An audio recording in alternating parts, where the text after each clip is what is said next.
I'm reading Psalm 32. Blessed is he whose transgression is forgiven, whose sin is covered. Blessed is the man unto whom the Lord imputeth not iniquity, and in whose spirit there is no guile. When I kept silence, my bone waxed old through my roaring all the day long. For day and night thy hand was heavy upon me. My moisture is turned into the drought of summer. Selah. I acknowledge my sin unto thee, and mine iniquity have I not hid.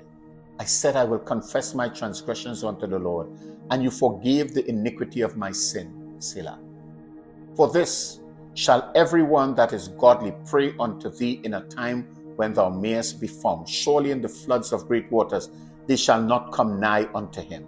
Though thou art my hiding place, thou shalt preserve me from trouble. Thou shalt compass me about with songs of deliverance. Selah. I will instruct thee and teach thee in the way which thou shalt go. I will guide thee with mine eye. But ye, be ye not as the horse or as the mule, which have no understanding, whose mouth must be held in with bit and bridle, lest they come near unto thee. Many sorrows shall be to the wicked, but he that trusteth in the Lord, mercy shall compass him about. Be glad in the Lord and rejoice, ye righteous, and shout for joy, all ye that are upright in heart. And again, brethren, this psalm was written when David had done his stuff with Bathsheba, and they ran into some problems. And after Nathan had confronted him, now he stands before God and he says, you know what? Sometimes we see people walking and doing their stuff and we don't realize that the impact of their actions, what the impact of their actions are having on them internally.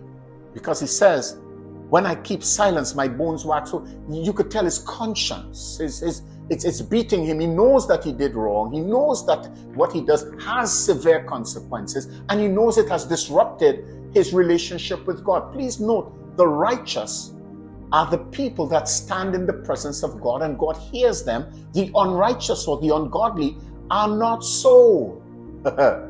We are of the opinion that everybody talks to God, and God hears everybody. But the scripture seems to indicate that once my sin is not being so, when I'm not seeking to have my sins forgiven, what continues to happen is God doesn't hear me. God doesn't hear me.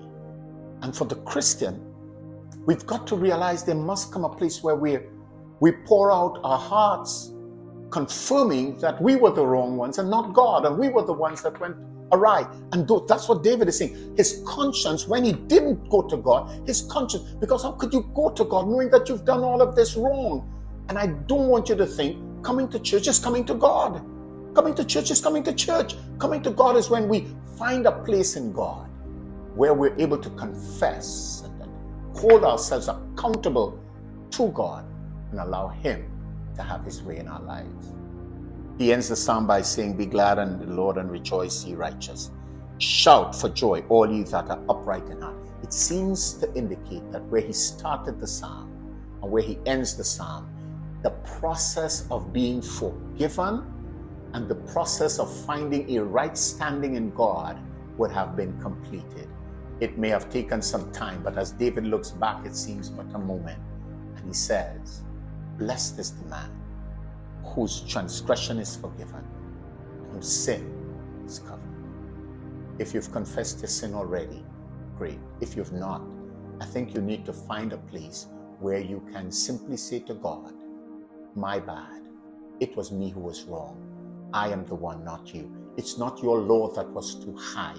It was me who failed to trust you in the process of making me like you. I hope you do it today for the honor and glory of God.